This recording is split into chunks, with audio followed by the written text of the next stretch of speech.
Hey, Janet here. And today I'm going to be talking about starting a new campaign that you're going to be making phone calls for. So I'm going to use myself as an example. And because I'm actually starting something new, I'm doing my training.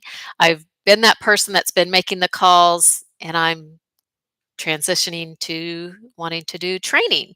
Um, I've been calling for over 20 years. I really enjoy it. Have a lot of success stories, have a lot of failures. We hear more no's than we do yeses. That's just part of the way it goes. But the majority of people do appreciate uh, reaching out to them. I hear that a lot. We're really not interested, but thanks for calling, Jan. Appreciate that. And sometimes those people, when you come back around to them, maybe in a few months, they may actually say, "Yeah, I'm ready to talk more." So you always want to leave that positive impression no matter what the prospects might say. So, you know, I'm looking at my list here because this is all new for me. So I had excellent training when I started out. Now, I know a lot of business owners. If you're already in sales, you're already doing marketing, you probably don't need a lot of training when it comes to your actual, selling your products and services. What I hear a lot of people tell me is if I could just get in front of the person, if they agree to a meeting, I'm sure they're gonna buy. I can sell anybody. I hear that, and it's great because I like to be around confident people. It's kind of that contagious, that good contagion, and because positive energy is contagious, just like negative energy can be contagious. So it takes that effort to stay positive. So when I talk about training, I talk about making that very first call. It's a completely out of the blue cold call. So I know I'm reaching out to someone. Um, it depends on the size of the business. And I'm going to say the majority of the time, a live person will answer. Now, since COVID, especially, things kind of went a little, I don't know, sideways for a while because nobody answered. All I had to do was leave a voice message or maybe send an email. Because sometimes the voice message would say, "Please email us. Everybody's working from home," and then, of course, it seemed like the whoever the gatekeeper might have been, they would have the calls forwarded to their home. I've heard kids and animals in the background. All that's just life, and it doesn't bother me. Oh, I'm sorry for the dogs or the kids. I'm like, "It's okay, it doesn't bother me." Besides, I'm the person that's reaching out to them, as opposed to the other way around. It might be different. So, I just like to say those things because I've had a lot of people say, "Oh, it's my pet peeve if I hear a dog barking or the kids in the background." You know what? I have learned, especially as I get older, eh, that's just life. You're gonna have life is happening. And I let people know, hey, if you need, take your time because they're looking for an email to give me. I want that email or I want to know who I should speak to. So it's those initial calls that I find salespeople, um, generally speaking, they don't really like to do that because it does take a different type of activity, and they're the person that wants to have that connection and take the prospect through the sales or the buyer's journey, however you want to look at that. The sales journey, sales process, or the buyer's journey, buyer's process. There's so many different ways to say it, but they have more of that ongoing work that's part of what they do. So on the front end, I call it the pre-selling work. It's finding out who the decision maker is, and there's usually more than one. I'm gonna say the majority of the time, and even in small companies, there's going to be more than one decision maker, and there's usually an ultimate decision maker. So I work a lot with executive assistants that will run it by the decision maker. Sometimes they'll say, "Yes, you need to talk to the president. Here's their email." I get transferred. Maybe they pick up. Maybe I get their voicemail. If I get their voicemail, I leave messages. I believe in leaving messages. This is business to business. It's not the same as calling on consumers. I think with consumers, I probably would not leave messages, but I don't call consumers. The main reason is because of the do not call registry. Um, I'm just not really in a position. I'm not. It's just me. I'm a sole proprietor. So the federal, state, local laws for the do not call laws. It's just something I don't want to get into unless a company has a list of people that they currently do business with. I did do that once. It was a lot of fun, actually. I enjoy calling on consumers, but they're really bombarded with scammers and fraudsters. Businesses are as well, but it's just a different kind of ball game, if you will. So I like to just kind of point these little bits and tips out because if you are a salesperson, a business owner, and you're looking for help, hopefully this will help you. And you're just like, okay, I can take this and run with it. On the other hand, if you are someone that's saying, I still struggle with that, I still need help, you can either join my one of my groups. I'm doing virtual classes, or I have like a open like learning sessions with Zoom. Depends on your experience as to what I would recommend. Because if you have little to no experience, I highly recommend taking the virtual classes.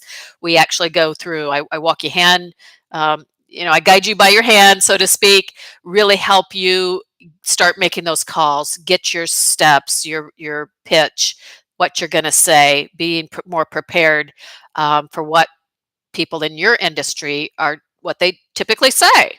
They're going to say, I'm not interested, or we already have somebody we're happy with, we just don't have a need, or you need to build that trust. Have things that you can say to overcome that. And then once you've got some experience, then it would be better for you to join into the monthly. Or you pay monthly, but we meet weekly. And in those sessions is where I can help give you advice, and you have access to myself and others that you could collaborate with. And that way, what I find with people is, like I said, you don't need help selling your actual products and services.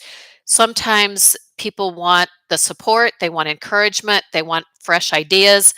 Sometimes they just want someone with experience to bounce their ideas off of, maybe to practice what they're going to say because they haven't got it all sorted out in their head, especially if it's a new campaign. I do that all the time. I'm starting something new right now with one of my clients. We're actually starting on a new list, so we're calling into a different industry. It's just a little bit different that we had been calling on colleges and universities. Now we're calling on machine tool type companies. And so my introduction had to change, and my conversations tend to be a lot different. So when making changes on something like that, I had to kind of, I've been emailing back and forth with the president, well, here's what they said, because I can't speak. And I told him, I said, I can't speak intelligently about the machines. And even when I had a prospect on the phone, um, he was very knowledgeable. And so I said, hey, it's obvious you're very knowledgeable. I'm not the expert. My job is to find, companies and people like yourself. But the president of the company, he would be the one you would need to speak with if you do have questions or might be interested.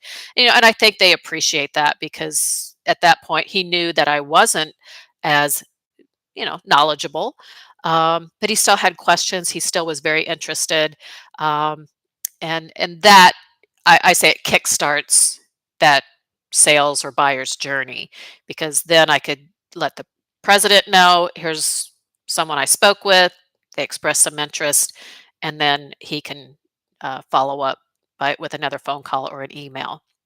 And that works. I've been with that company going on about 4 years now, and it's such a unique way of operating that I actually learned a lot. It's just that constant, what they call it, lifelong learning. I always learn something new. And so that's some of the things I wanted to talk about to give you some tips, ideas, maybe give you some inspiration. And if you do have questions, you can always reach me through my website, phonecallsthatconvert.com. I have the virtual classes that's going to be starting, I say February, it might actually be March. I'm kind of trying to do a lot in a short period of time, and it doesn't always work out the way you hope or plan, but it is going forward, so I'm excited about that.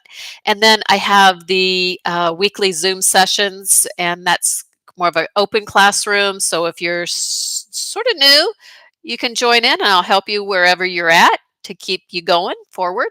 If you're more experienced and you kind of already have things going, but you just want the extra collaboration help in whatever way you might be looking for, I'd be glad to help you with that. So, and then I also do the do it yourself, I'm sorry, the done for you. I'm looking up my wrong notes. I'm trying to do these videos, and it's not as easy as as other people make it seem. Um, Basically, I do it all for you. I get you set up. I make phone calls. I will record my what I say, and that way you or someone you hire can learn. I'll also spend some time one-on-one with them or and yourself. So get that person up and running and make sure that they're successful. They know the steps to success. And the other thing I like to talk about with phone calls, because people are like, you sure it really works? Does cold calling still work? I don't know. It's everything's digital nowadays. Yeah, well, having a human connection is never going to go out of style. You can't um, the phone calls makes that it's a professional intimacy. You really know if you're connecting with someone. You feel that, you sense that, you know if they express some level of interest. And it's not intimacy that's weird or anything, because it can get weird if you're not careful. But when you see it as a professional, that you feel that connection with that person, you know they've expressed interest. And when I call on behalf of my clients, I'm trying to direct them, or I'll say, hey, you need to speak with the president, or you need to speak with an executive. Here's their name. I'd be happy to send you information by email, or would you like to schedule a meeting at this time? And they let me know. I don't try to, I do stay positive and try to guide or lead them that we would like to schedule a meeting. And sometimes it just, especially on the very first call, it might be premature. They need more information to really say if they would like to schedule a meeting or not. Because I find if you push it, it's probably going to cancel, and it just causes more time and more frustration than to I take people at their word. The other thing is that I usually do leave voice messages, sometimes a live message, um, and I try to send an email every time I call. And sometimes people do reply to the email. They don't always call because calling takes time. You get people on the phone. We have a tendency to kind of, I don't know what's the word, get ramble on. I'm good at that too when I'm not scripted. Even though I have my talking points, I still get sidetracked. And it can take up a lot of time. So an email, and on my voice message, I also say, you can reply to the email or give me a call, and I leave my phone number. Sometimes people do call, but most times they will reply to the email. And the replies, someday I'll make a video about that, because replies sometimes are kind of it's that positive good-natured humor, because people don't reply always. I don't want to say it's not professional, it really is, but they'll just type something. It's almost like a rambling sentence, and I just sort of chuckle, and I'm like, just I'm so thankful that they replied, and a lot of times they are interested, so I don't care. It doesn't have to be, the reply doesn't have to be like a professional email. And I think it's a good thing, because you do start to feel that connection with a human being, somebody that's actually expressing interest. And the other thing is, I want to reassure everybody about the future. I know the world seems like it's going to hell in a handbasket, so to speak. But calling people, and I call all across the country every week. I take off a few weeks a year, but there's just amazing people in this country. And yes, there's a few that are bad. I'm not talking about those. The majority of people we're out here doing great things. Um, great people, great products, and I like to connect great people with other great people. And that's, I have such that core belief in people, and that keeps me positive, because otherwise I'm just going to get down in the dumps. I'm not going to be happy, and next thing you know, You know how that goes. That's not what I even subscribe to. It's not what I believe in, and, not that I don't get down some days, it's usually when I get tired, but, I just want people to know that I feel very good about the future, and because I do call for a manufacturer, what's going on in manufacturing, their biggest challenge is finding jobs.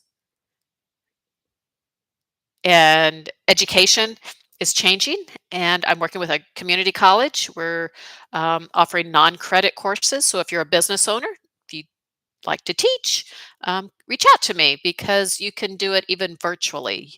So that's in the state of Florida. And I think you could even be out of state.